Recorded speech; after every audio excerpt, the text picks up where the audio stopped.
The warning had been repeated for so many generations that most young Velhari did not believe it anymore. IT was the kind of thing old elders said when the room was dark, the fire was low, and the younger ones had too much energy in them. Never fly close to the third planet of the yellow star. That was at point 7 old words. Simple, worn smooth by time, easy to laugh at, but Elder Soon had never laughed at them. She was not weak. She was not nervous by nature. In her long life, she had survived things that would have broken most people. She had lived through 3 political collapses, 2 border wars, and a plague that had torn through the outer colonies and killed millions before the healers found a cure. She had survived all of it the same way. Why being careful? Why waiting? Why listening when other people stopped listening? Now she sat alone in the curved observation chamber of the council ship. Her silver-tipped fingers rested flat on her knees as she stared at the star map, turning slowly in the air before her. It was a perfect map. She had updated much of it herself over the years, and there was a yellow star near the edge of a quiet spiral arm. Nothing special at first glance, small, warm, ordinary, except for the third planet point 12 cycles ago. Soon had sent a drone there. Not an official mission. Not one she wanted the full council asking questions about. She had hidden it under a routine survey code and let it go quietly into the dark. The drone returned 3 cycles ago, and ever since it came back, Soon had not slept well. She pressed a control on the arm of her chair, and the recording appeared across the chamber wall. First, the view was distant. The planet hung in space like a blue-white jewel, turning slowly in black silence. It was beautiful in a calm, simple way. Wide oceans, large land masses in brown and green, clouds drifting over all of it like soft white brushstrokes. Then the drone moved closer. The surface changed. The land was marked with straight lines and curved lines, with grids, circles, and long threads connecting bright clusters together. At night, those clusters glowed. The dark side of the planet lit up from within, like hot coals under cities many cities. Soon had already seen that part many times. It was impressive, yes, but not the part that had kept her awake. Then it came that a metal column rose from the surface of the planet on a tower of fire. Soon watched it again now, just as she had watched it the first 9 times. The thing climbed through the atmosphere. Higher, higher, long after it should have fallen. Then it reached open space and kept going. IT did not stop until it reached the small gray moon circling the planet. The vessel lowered itself carefully onto the moon's dust point 4 legs. Unfolded, a door opened. 2 figures came out in white suits. They moved slowly in the low gravity, but there was no fear in the way they moved.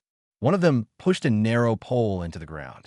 A piece of fabric opened at the top, striped in red, white, and blue. They had crossed the void to their own moon, and the first thing they did when they got there was plant a flag. Soon sat very still as the footage ended. That was the part that mattered. Not the moon itself, not the machine, not even the fact that they had reached space. The meaning was the dangerous part that a species did not do something like that only for science. Not really. Not deep down. It was a message to themselves. A message to history. A message to whoever might one day be watching. We were here. We came this far. We can go farther. Soon called the council into session that same evening. The 7 high elders entered the chamber one by one and took their places in the circular room. Their crests were dim with age. Several moved slowly. Elder Doric, the oldest among them, lowered himself into his seat with the weary patience of someone who had lived long enough to doubt most emergencies before hearing them. Soon said nothing. She simply played the footage. When it ended, the room stayed silent. For a few seconds, no one moved. Then Doric lifted one tendril and made a small, dismissive motion. They use chemical fire, he said. They have not mastered fold travel. They cannot reach us. This is not a threat. Soon turned toward him. The old records were not warning us about their engines, she said quietly. She reached in her robe and removed an old archive chip. It was ancient enough that the casing had faded with time. She slid it into the reader. An old Velhari script appeared on the chamber wall. The writing was formal, careful, and severe, the kind of writing people used when they knew their words might outlive them. Soon let them read. Then she spoke the translation aloud. "They do not stop," she said. "Not for pain, not for grief, not for distance.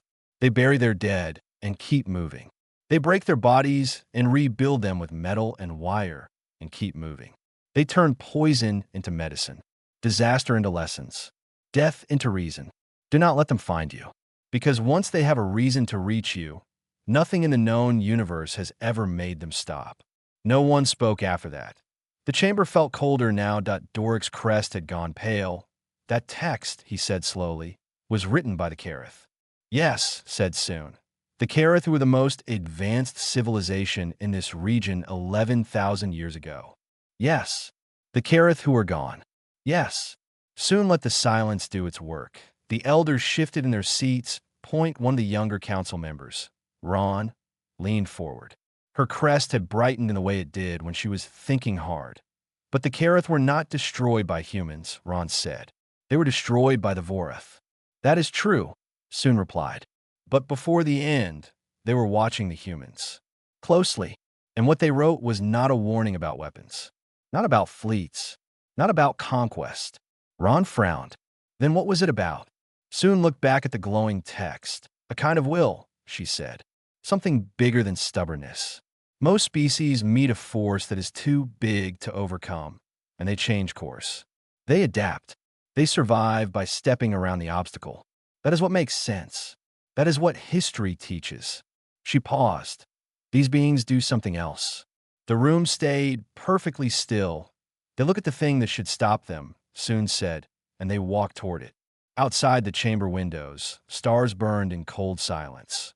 And somewhere among them, very close in galactic terms, a young species had already learned how to leave its own world, cross empty space, and plant a claim in dust that did not belong to them. Soon looked around the circle. "We need to decide what to do," she said, her voice calm, "before they decide for us." For the first time in a very long while, Doric did not argue. The object drifted for a very long time before anyone found it. Deep Space Monitoring Station Farpoint 9 first marked it as an anomaly 11 days before the exploration vessel Ardent Hope reached the location. The station report was dry and simple, just the way automated reports always were. Metal object. Non terrestrial composition. Outer asteroid belt. No power signal. No active transmission. Shape suggests a small vessel built for one occupant. Lieutenant Dan Calloway read the report 3 times during the 2-day flight. He was not the kind of man who expected miracles. 14 years in deep space work had trained that out of him. Most mysteries turn out to be normal things seen from bad angles. Strange minerals, old debris, sensor errors. The universe loved looking dramatic before becoming boring. But this was different. The alloy did not match anything in the human database. And when long-range cameras finally gave them a clean image on the 2nd day, Dan knew at once that no human hand had built it. Commander Laura Hale called the 6-person crew into the briefing room and went over the approach plan with the kind of care that made people listen closely. She had short dark hair, sharp eyes, and a habit of tapping one finger against the table when she was thinking. She tapped through the entire briefing. "We treat this like a recovery mission," she said. 2-person teams. Full suits. No rusing. Nobody touches anything before calling it in. We photograph first. We move only what we absolutely have to move." She looked around the room. Questions? No one had any. The spacewalk took 40 minutes to prepare, and about 10 seconds to become far more serious than anyone expected. The vessel was small, around 4 meters long, maybe 2 wide. Its shape reminded Dan of a seed pressed gently from both sides. The surface was dark and rough, scarred by micrometeor impacts and years of empty drifting. One side held a black panel that might once have been a window. The other had a cluster of nozzles that might have been thrusters. Dan circled it slowly, taking pictures from every angle. Then he found the hatch that IT was on the underside, and it was open, not forced open, not broken, open. The hinges were intact. The seal ring was undamaged. Somebody had opened it from inside and never closed it again. Dan called it in. Commander Hale floated over and stopped beside him. For a moment, neither of them said anything. They just stared at the dark opening in the hull. Then Laura said, "We're going in." The inside of the vessel was cramped and cold. Dan's helmet light passed over stiff padding, a set of controls he could not make sense of, and a single seat built for a body that was not human. IT was wider at the bottom, narrower at the top, with support grooves placed where more than two arms might have rested. Then his light reached the far wall, and he stopped. The wall was covered in writing, not printed, not machine-made, carved. Slowly, carefully, line after line. The marks covered nearly every inch of metal. Whoever had cut them there had taken time. A great deal of time. The kind of time a person only has when there is nothing left to do except leave behind the most important thing they know. "Commander," Dan said, and his voice came out softer than he meant it to. "You need to see this." Laura moved beside him and lifted her own light. For a long moment, both of them just looked. Then she said, "Photograph every centimeter. All of it." Back aboard the Ardent Hope, the translation AI worked for 4.5 hours. IT was not designed for truly alien language. No system on Earth really was. But there were enough patterns in the symbols, enough repeated structures, enough mathematical hints for the software to begin building a bridge. Its confidence level came back as moderate, which meant maybe right, maybe dangerously wrong. Dr. Priya Nair, the ship's xenolinguist, spent 2 more hours going over the work by hand. She was only 31, young for someone carrying that much responsibility, and quiet in a way people often misunderstood. Some took her silence for shyness. Until they saw her work, she skipped dinner, ignored her messages, shut herself in the lab. When she finally called the crew into the briefing room, it was deep into the ship's night cycle. Shadows sat beneath her eyes. She held a tablet in both hands and did not bother sitting down.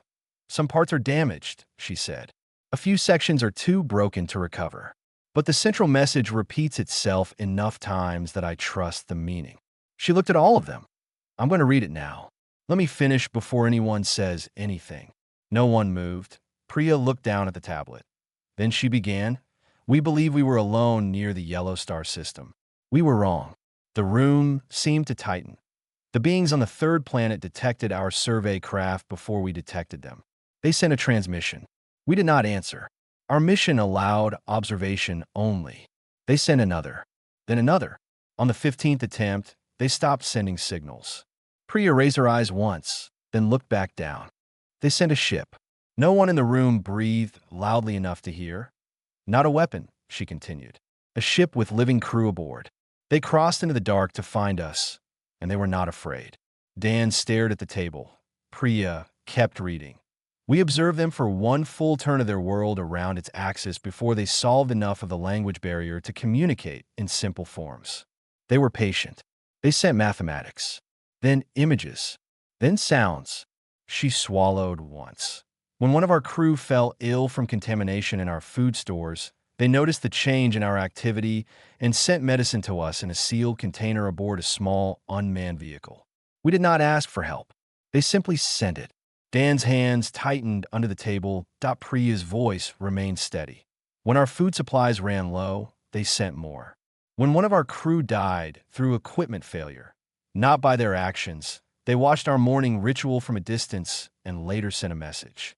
She looked up now. The message took 3 days to translate. It said, "We are sorry for your loss. We know you are far from home. You are not alone." Silence. Heavy and complete. Priya lowered the tablet slowly and placed it on the table as if it were fragile.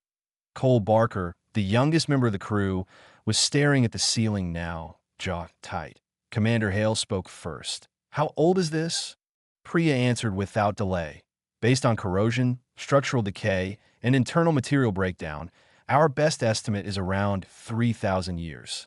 3,000. Dan did the math. Even though he did not want to point 3,000 years ago, humanity had still been small. 1 planet.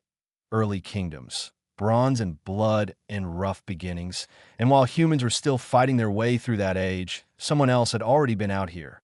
Watching, meeting them, writing about them, leaving a message behind at the edge of the solar system." Dan looked up.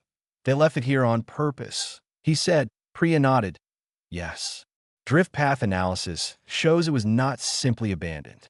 It was placed at a fixed point and left waiting. Waiting. For someone. For the day humans were finally able to reach far enough to find it. The room fell silent again. Then Dan said the thing everyone was already thinking. We have to answer it. Commander Laura Hale looked at him for a long second. Then she nodded once. Firm, certain. Yes, she said. We do. The Galactic Accord's public archive was one of the oldest things in known space. IT had existed in one form or another for longer than most living civilizations had kept records of anything at all. That IT stored everything. Trade reports, war logs, science papers, personal journals, witness accounts, rumors repeated often enough that somebody eventually wrote them down. Careful observations made by patient minds over very long stretches of time. Any registered species could access it. The Velhari had been members for more than 2,000 years, and over that time they had added a great deal to it themselves. Soon had used the archive many times, but never for this. Never to search for records about the beings of the third planet around the yellow star. She did that now. She sat alone in the archive alcove aboard the council ship. The lights were dim. A warm drink sat beside her elbow and slowly went cold while she read. She read for 6 straight hours. The humans were not in the archive often. They had no official entry yet. They had not made formal contact with the wider galactic community, and because of that there was no clean record under their name the way there was for older species. But they were there in other ways that I in side notes, that I in passing comments, that I in the background of someone else's report, that I in small moments buried inside larger stories. And when soon began reading those scattered pieces one after another, a picture slowly formed. It was not the picture she expected. The first record came from a Draenei merchant. Log written 43 years earlier. The merchant's name was Oiv, that he operated a small cargo route through the outer systems and had suffered a major engine failure while crossing the edge of what was then considered rough, poorly mapped space near human territory. The nearest official rescue service had been more than a week away. Oiv had sent a distress signal and begun calculating how long his life support would hold. Before he finished the math, a human ship appeared that IT had been running what humans called a Coast Guard patrol, a term the archive translator explained came from an older practice on their homeworld, where rescue and protection vessels watched over travel routes near water. The human crew had detected the beacon and changed course at once.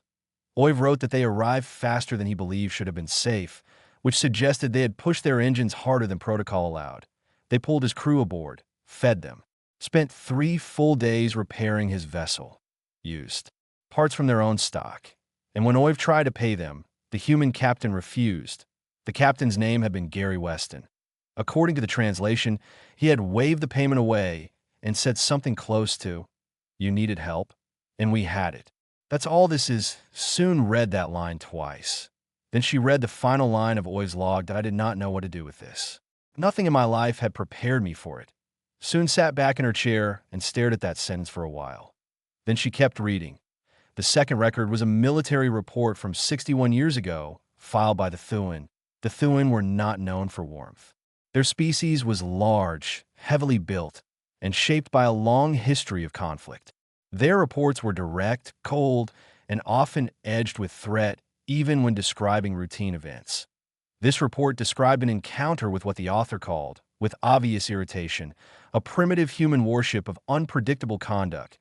A Thuin patrol ship had crossed into a disputed region near human space. The Thuin claimed it was an error. A note added by a neutral observer in the archive suggested that was unlikely.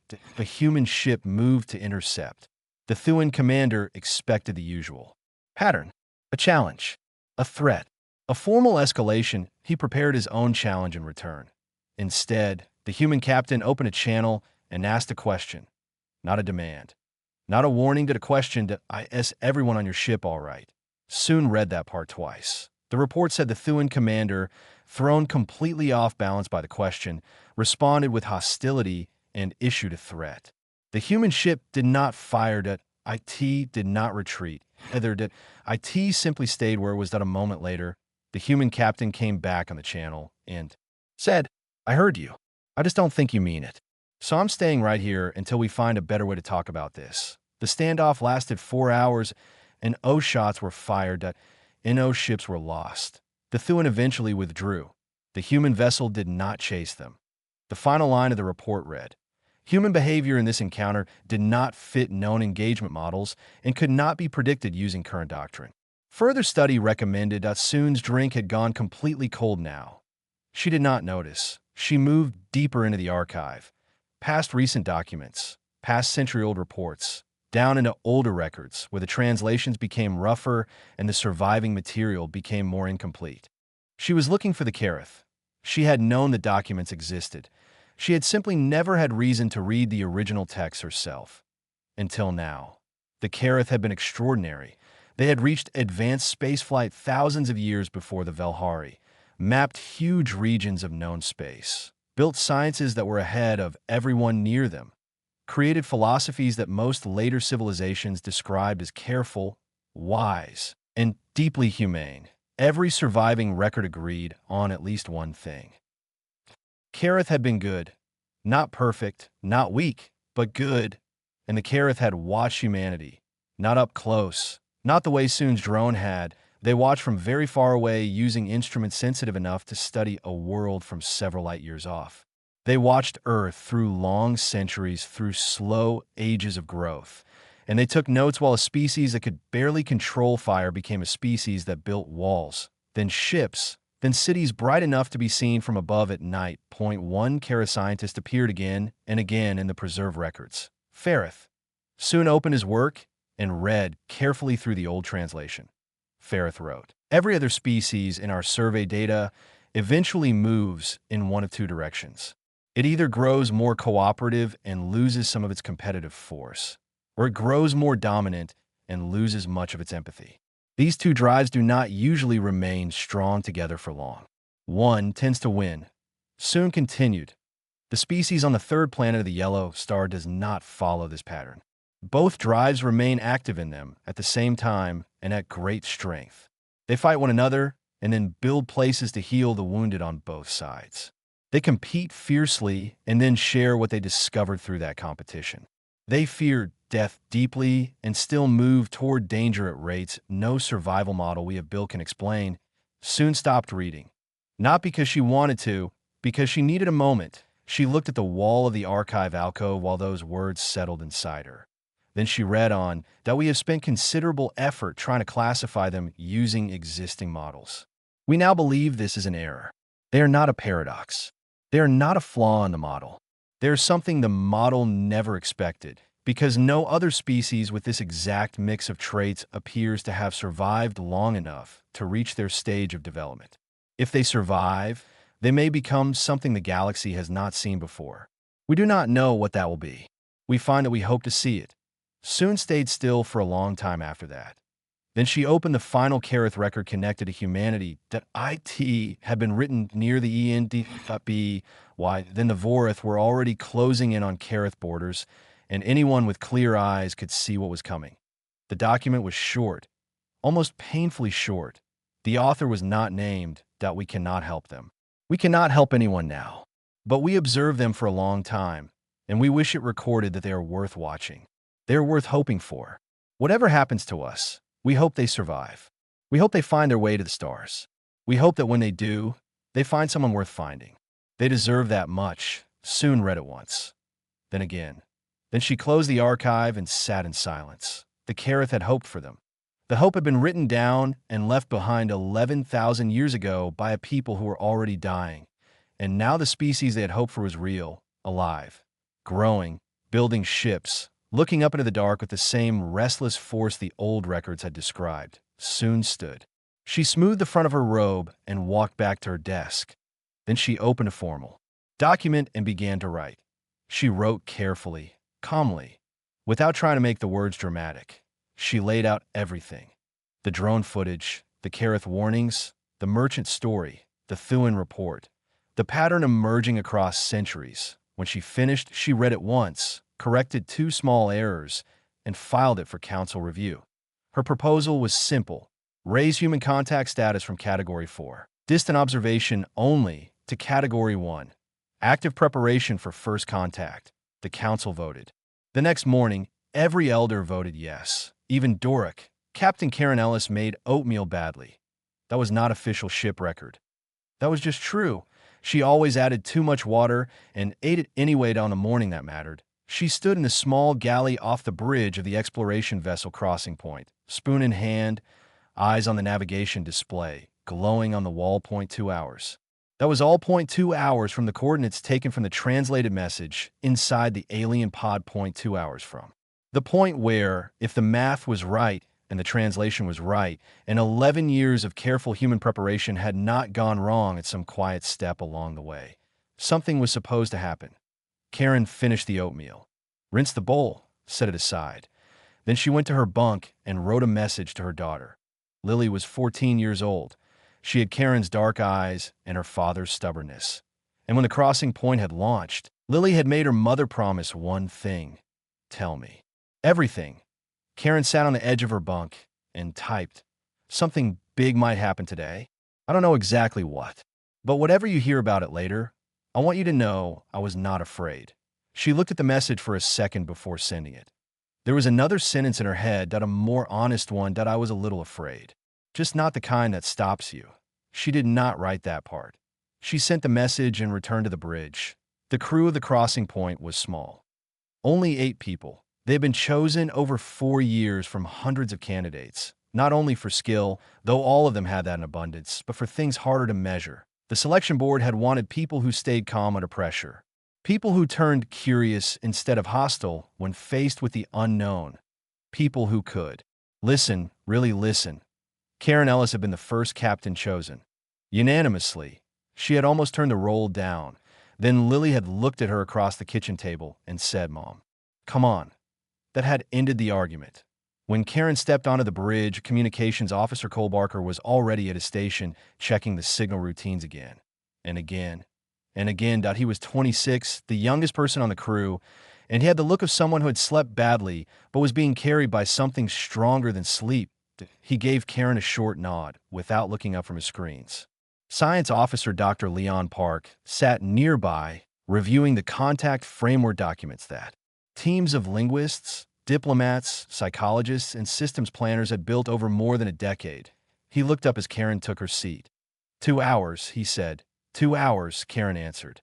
The first hour passed cleanly, in anomalies, and signal spikes, and surprise readings. The second hour felt longer. The bridge grew, quiet in the way bridges do, when everyone is thinking the same thing and nobody wants to say it first. Then Cole said, very softly and very steadily, "Contact." Every head turned toward him. Something had appeared on the long-range display. Large point 3 times the size of the crossing point, shaped like a long crescent. Its hull a deep blue-gray that seemed to catch thin light and roll it across the surface in slow waves. The ship had not approached in any way human systems understood. 0.1 second space at those coordinates was empty. The next second it was not. Human sensors tried to explain what had happened using terms like full transition and localized space distortion, but none of those phrases changed the truth. The other ship had arrived with the kind of smooth precision human engineers had only dreamed of so far. Karen watched it for several long seconds.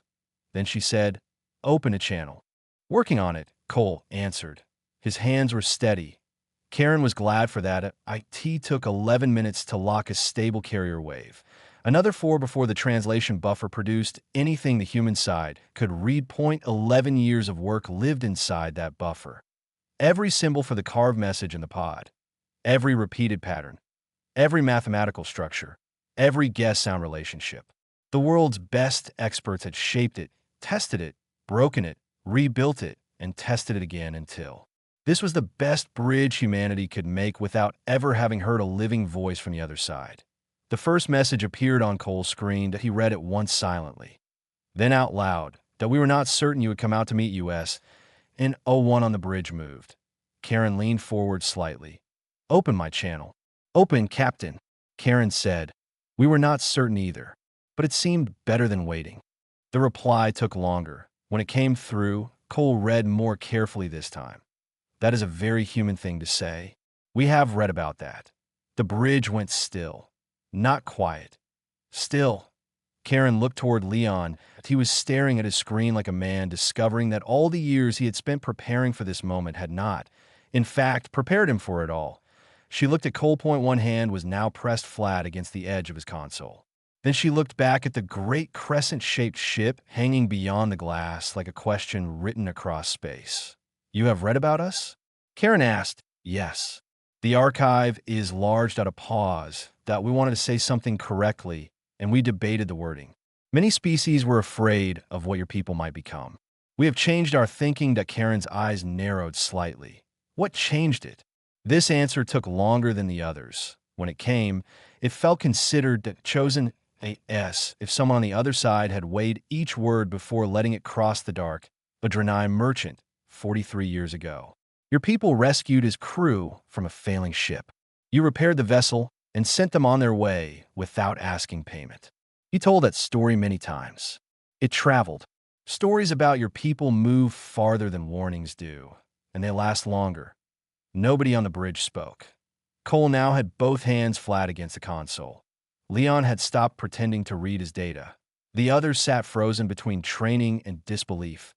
Karen Ellis looked at the screen and thought of a man she had never met. Gary Weston, a rescue captain who had probably filed a routine report, gone back to work, and never known that one decent act in one ordinary week had crossed systems, crossed years, and changed the shape of history. Karen said, carefully, "We would like permission to come aboard." The answer came almost at once. We believed you would ask. "We have prepared a receiving chamber. We studied your atmosphere and pressure needs carefully. We want you to be comfortable." Karen let out a slow breath. "That is very kind of you." Another short pause. Then, "It is the least we could do for the people the Kareth hoped would survive." The bridge fell silent for a full 10 seconds, and no one moved, and no one needed to ask who the Kareth were. Everyone on that ship had studied the pod message, the history models, the recovered fragments. Karen stood. She straightened her uniform jacket and looked at her crew one by one. T. Cole, hand still on the console. T. Leon. Data forgotten. T. The others who had crossed a long distance to stand inside this exact moment. "All right," she said. Her voice was calm, clear, not loud. "Let's go meet our neighbors."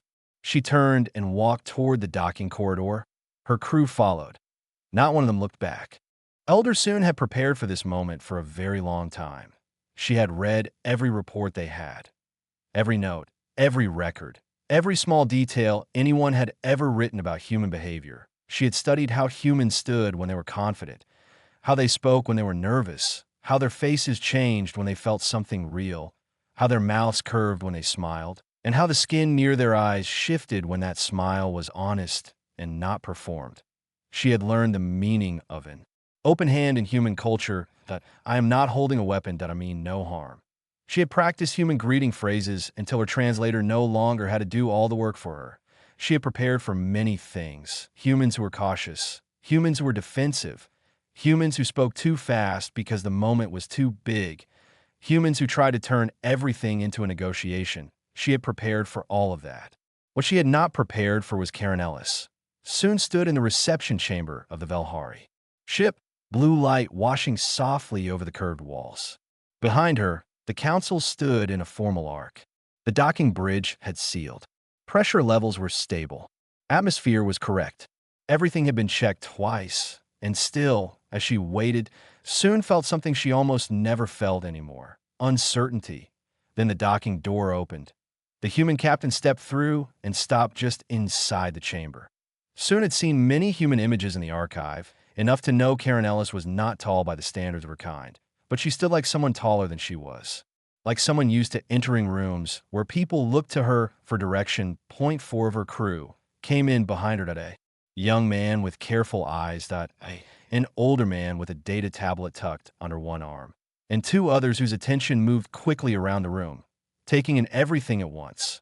Karen looked at the chamber, the smooth blue walls, the gentle organic curves of Velhari architecture, the council with their silver-tipped fingers and glowing crests and bodies so different from anything human. She looked at all of it, and she did not freeze. She did not step back. She did not stiffen. She did not show the hesitation soon had half expected, even from a prepared visitor. Karen simply took it in. Then she smiled. Soon knew what a human smile was. She had studied it. She had seen images. She had read long cultural notes explaining its meanings. But standing in front of one was different.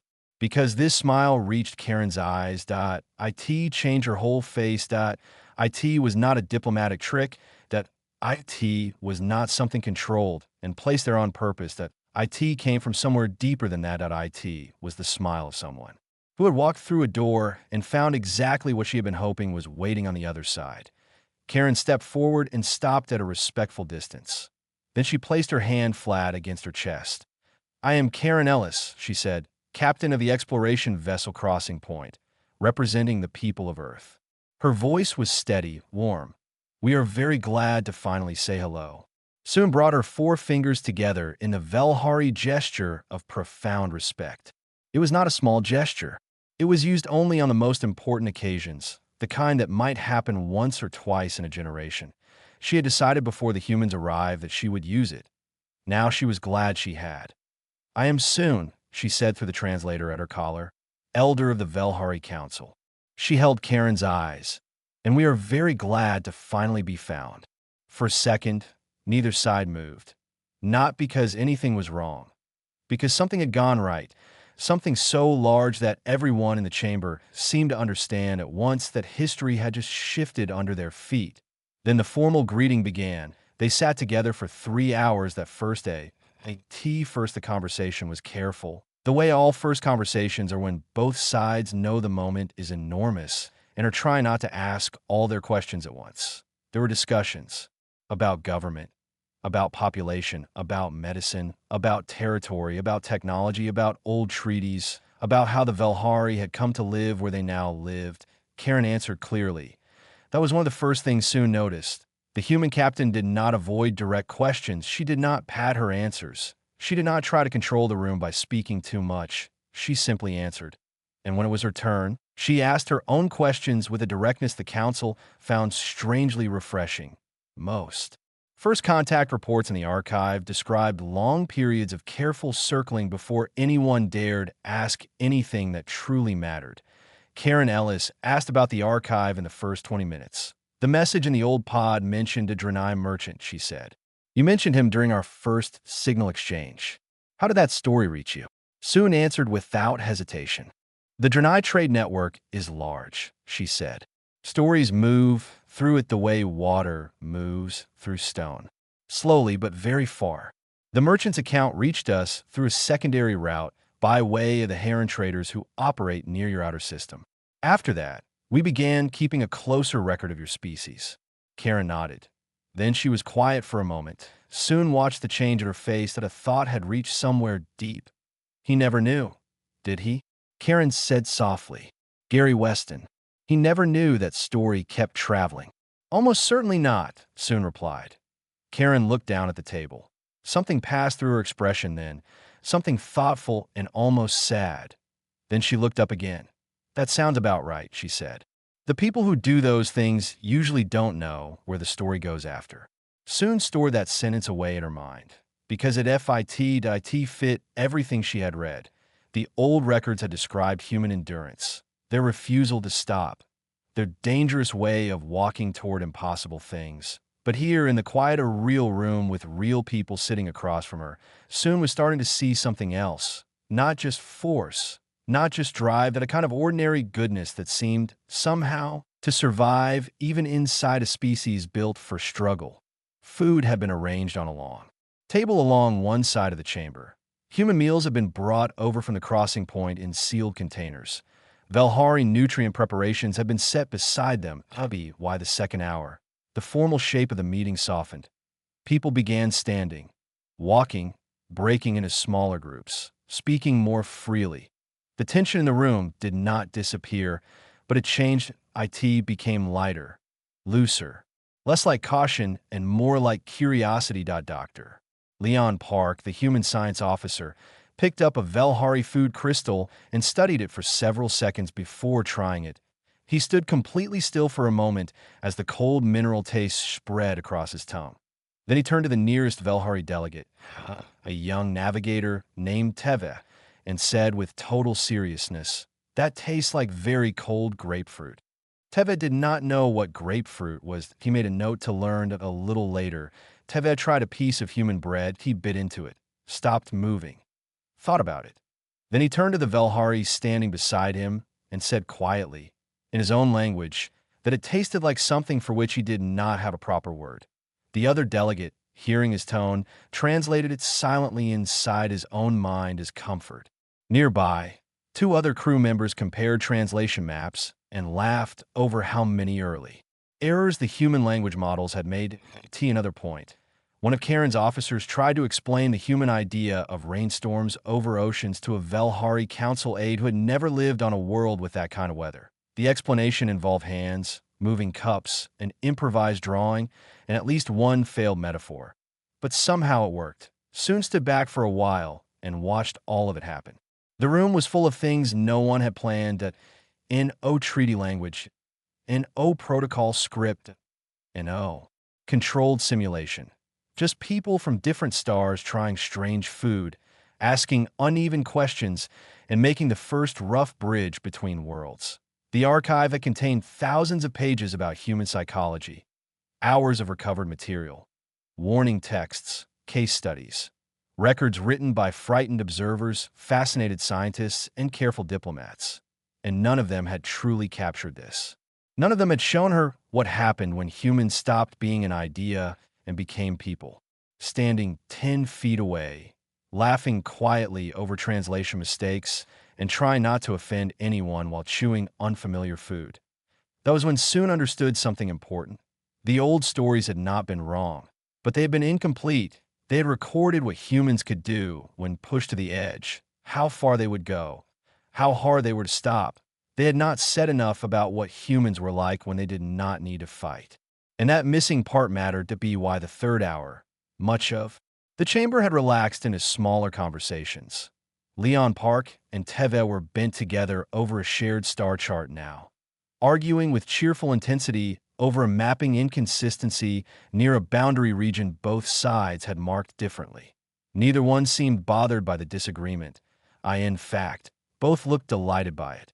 Soon saw Karen watching them too. There was a softness in the human captain's face then. Not distraction, not lack of caution. Something else.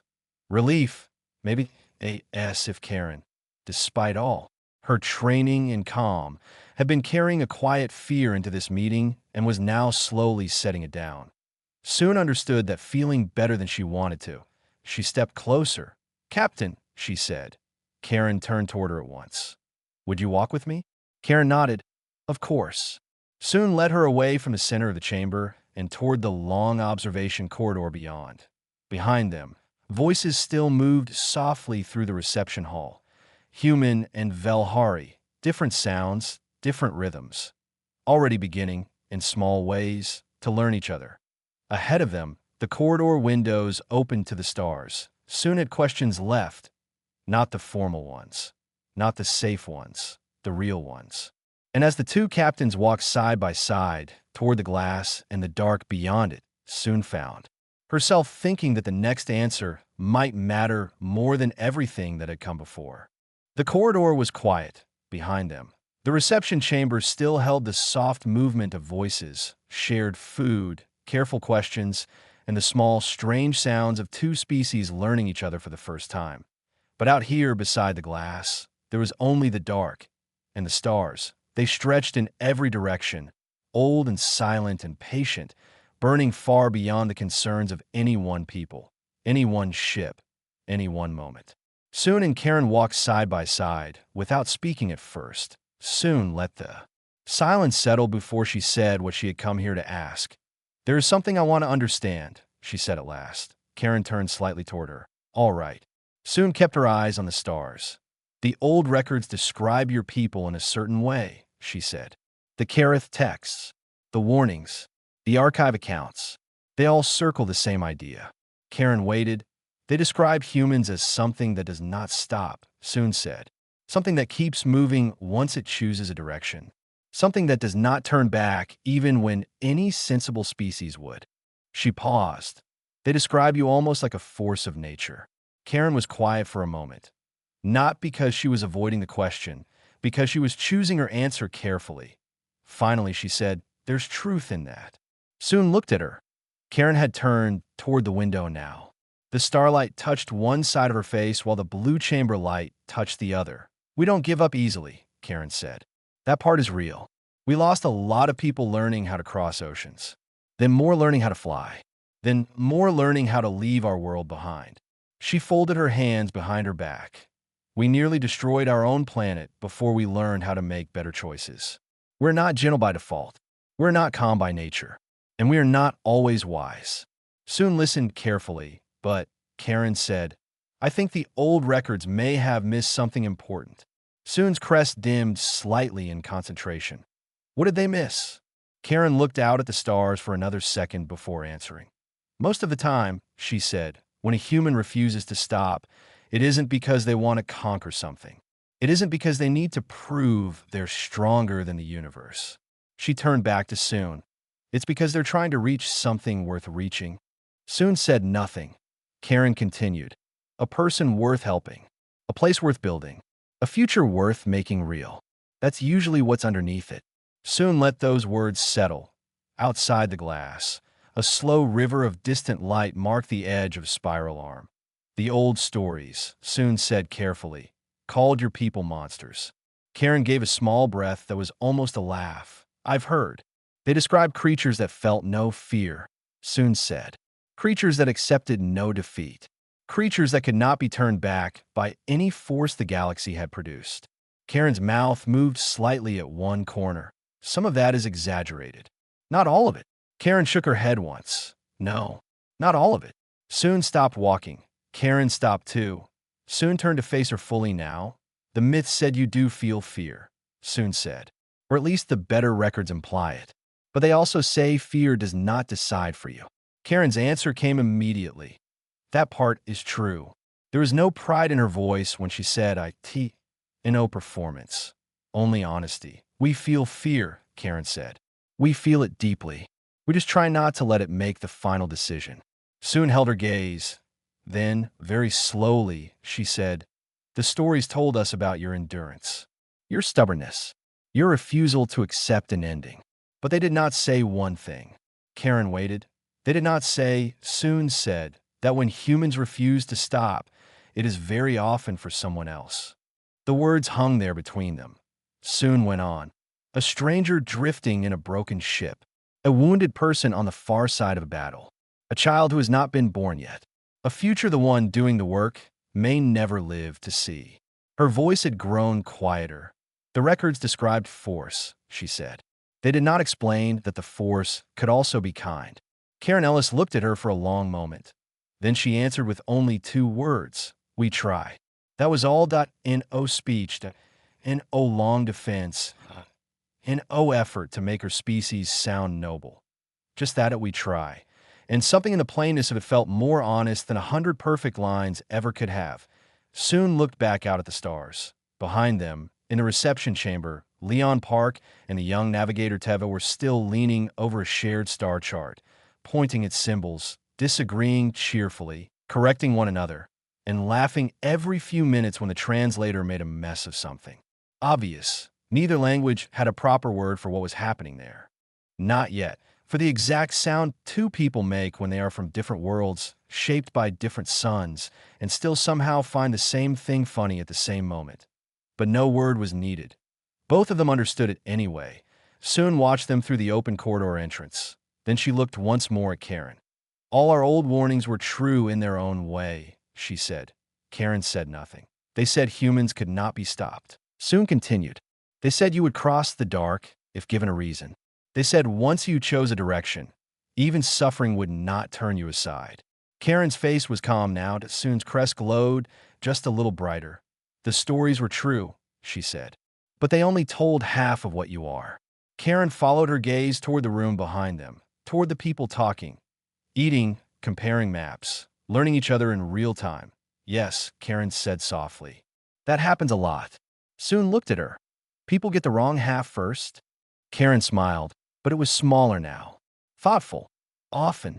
The two of them stood there a while longer, not speaking, not needing to. Inside the chamber, history was no longer an idea.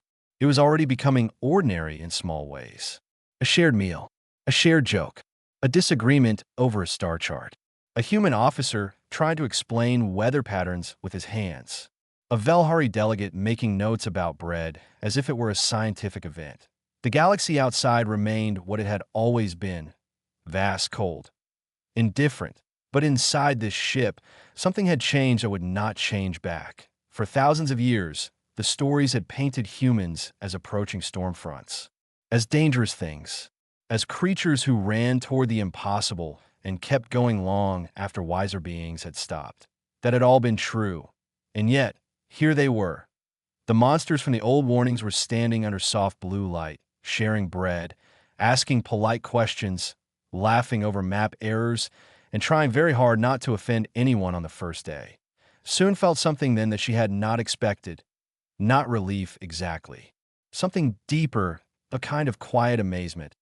All her life, she had respected old warnings, trusted them, survived because of them. But tonight she was learning something the old warnings had not known how to say.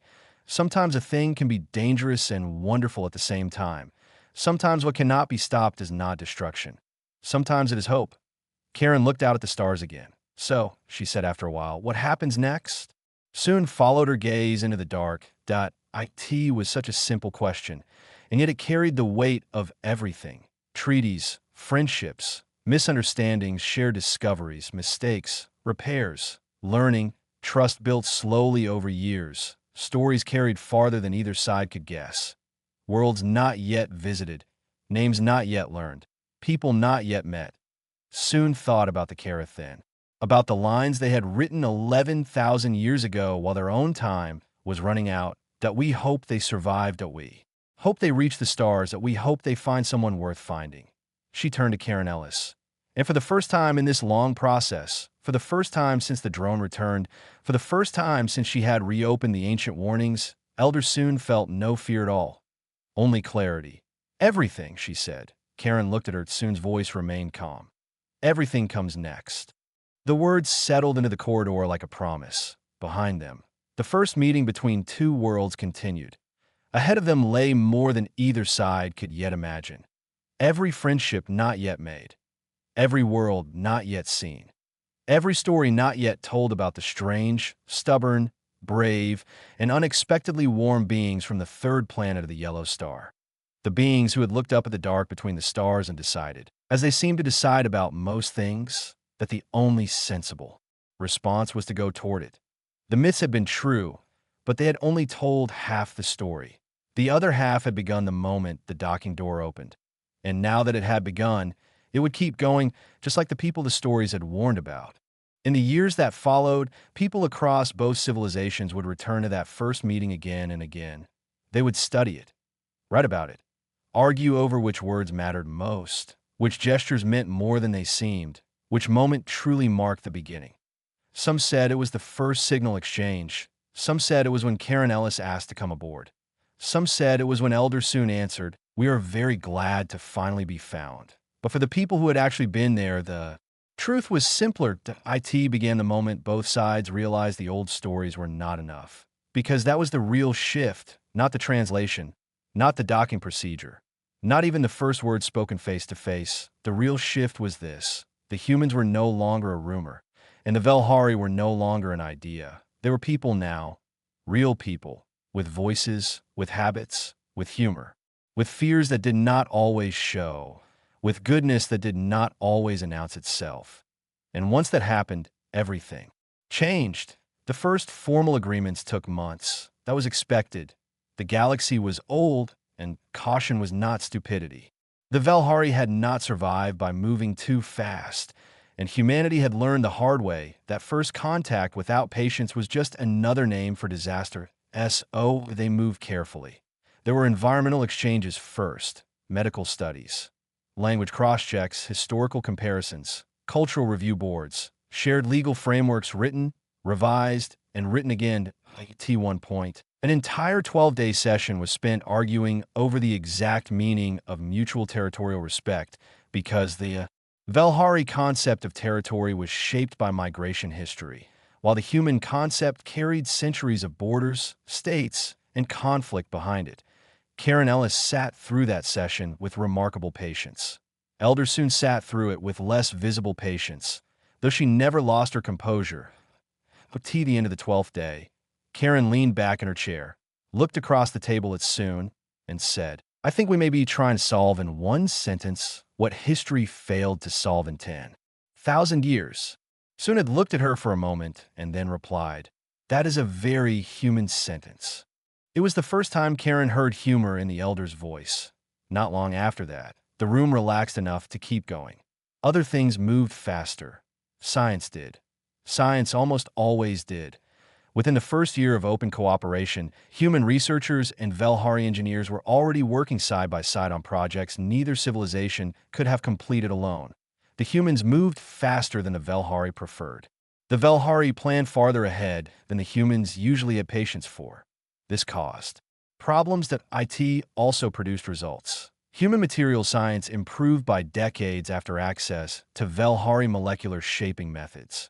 Velhari long-range navigation systems changed completely after human teams introduced several ugly but highly effective predictive models that Velhari mathematicians first dismissed, then tested, then adopted with quiet embarrassment. Joint crews began to form.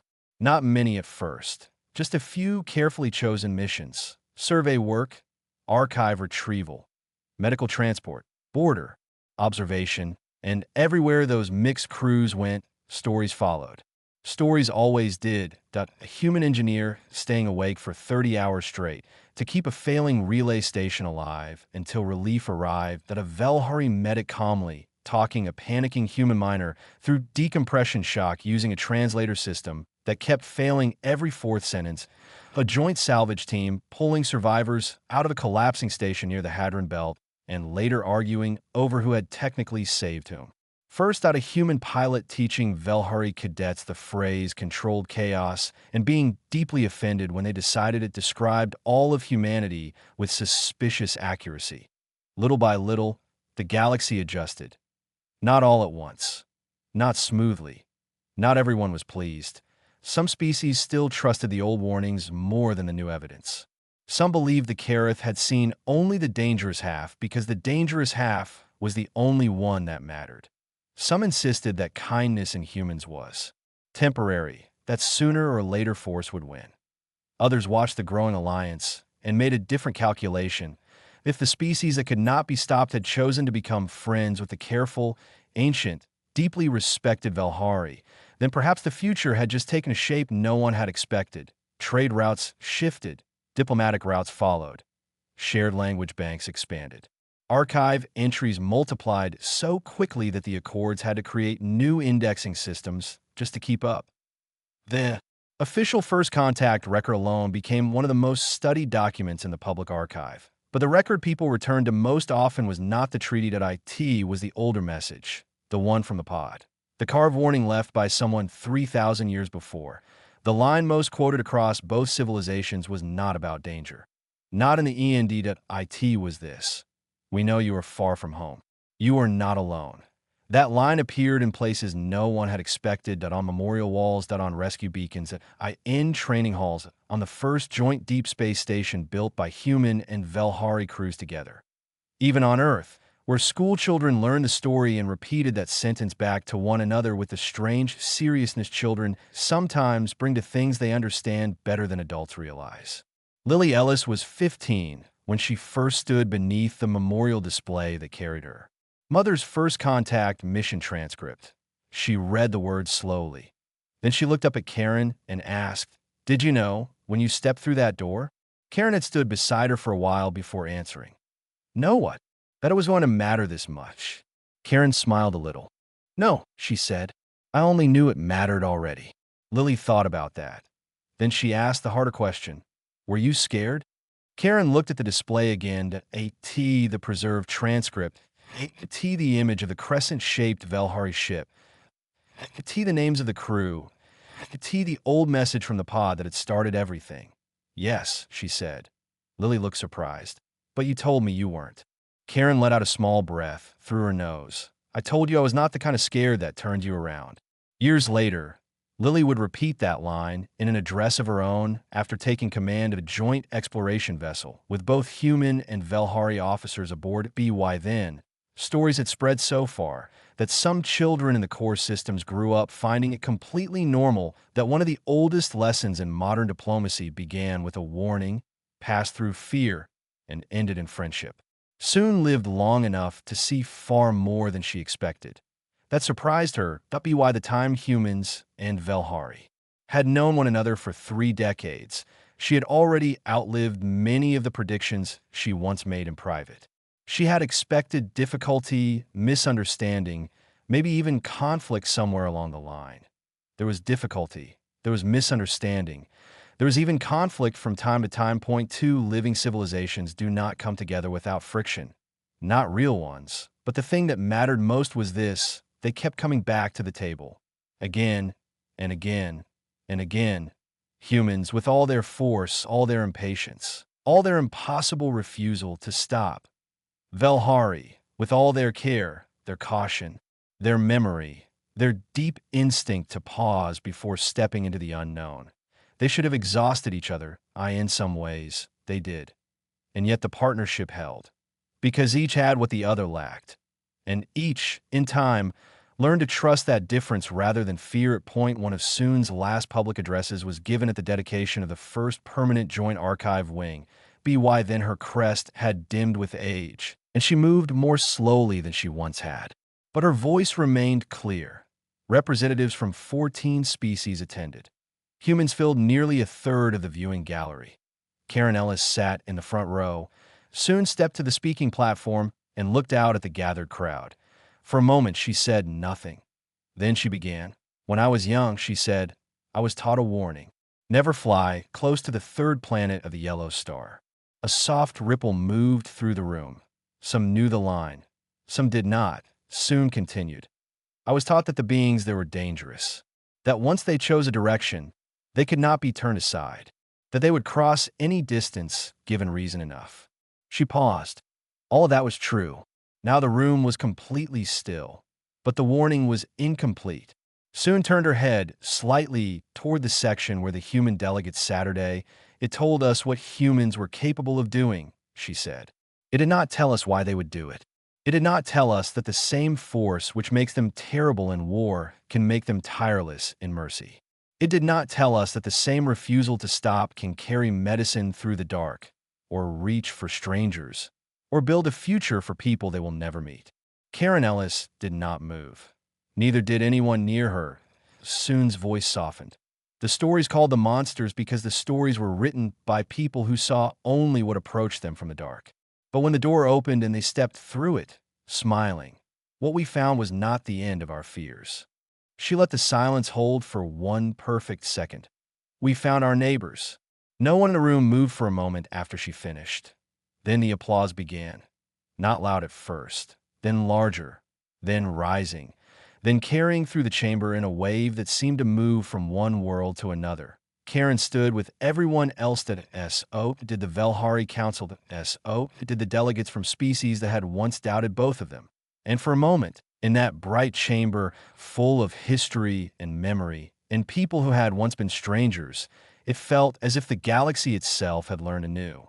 Sentence. Not a warning, not a correction. The myths had been true, but they had only told half the story. The other half was written later by those who stayed long enough to see by those who saw that the creatures who ran toward impossible things did not always run to conquer them.